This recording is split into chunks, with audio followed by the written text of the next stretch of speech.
This video is for day 6, that would be Tuesday, March 31st. As you're watching these videos, please be pausing them. My expectation is that you're going to have a notebook that I will be having you upload on Google Classroom, where I'll be looking for all this information written down.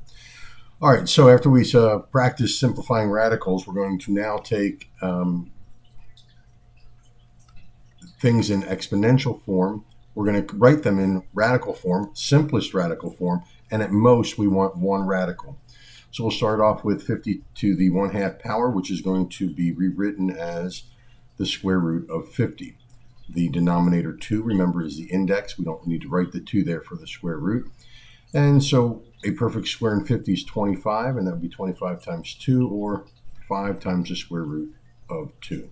So we're just going to continue simplifying radicals, but we're going to start first with the exponential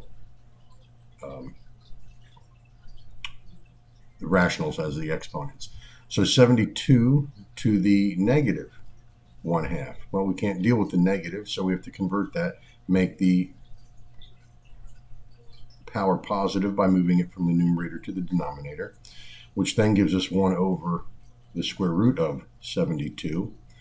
And simplify. Do not rationalize yet. That's going to be 36 times 2, so that's going to be 6 times the square root of 2. I can't have a radical in the denominator, so I need to rationalize this. I don't care about the 6 out there. I only care about the square root of 2.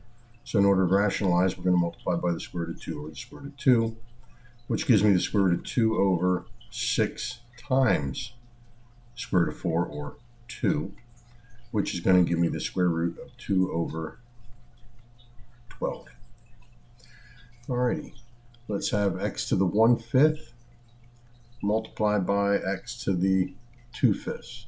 Well, before we're going to write it into radical form, I'm going to multiply these two x's together by adding their exponents. So it gives me x to the 3/5, and the simple conversion, the 5 is the index, so it's the 5th root of x cubed.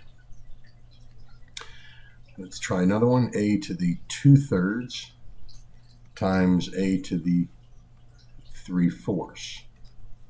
So I can't multiply these together yet because I have to add the exponents, and in order to add those fractions, we have to have a common denominator. So the 3 and the 4, my common denominator is going to be 12. All right, this guy gets multiplied by 4 over 4, so that's going to be 8/12. This one gets multiplied by 3 over 3, or 9/12. So that's going to give me a to the 17/12. Well, I don't care how big the numbers get, it's still the index, so it's the 12th root of a to the 17th. Well, now that a to the 17th, that's larger than what's inside here, so that can come out. The 12 goes into the 17 one time, so 1a comes out, and I'm left with the remainder of 5 inside, a to the 5th, because a to the 17th is the same as a to the 12th times a to the 5th.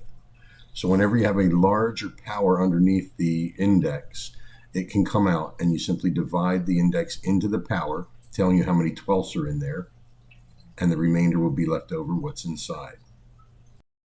Okay, so we're going to have this guy, and this will give us the same result at the end, where we'll have to simplify.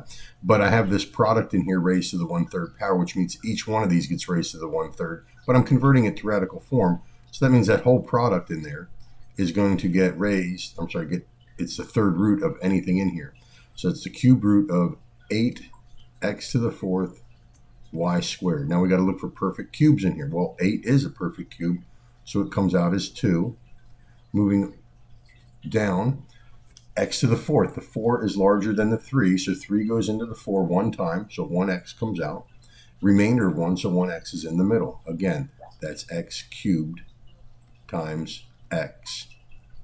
Y squared, well, the 2 is lower than the 3, so it just stays right in there as is. Okay, one more here. 3y cubed times y to the 2/3 raised to the 1/2. All right, the 3y cubed has nothing to do with the square root over here, so it just remains right outside. I'm going to raise this power to a power by multiplying those exponents. Well, the 2's are going to cancel out, giving me y to the 1/3. And again, the 3y cubed has nothing to do with the index.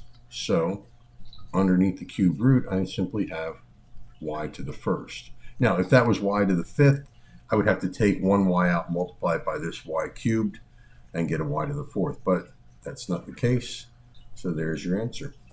All right, check on Google Classroom for the assignment for this, and keep up the good work. I appreciate it. And do not hesitate to ask me any questions. I'll put up more videos of solutions if you need be. Thank you.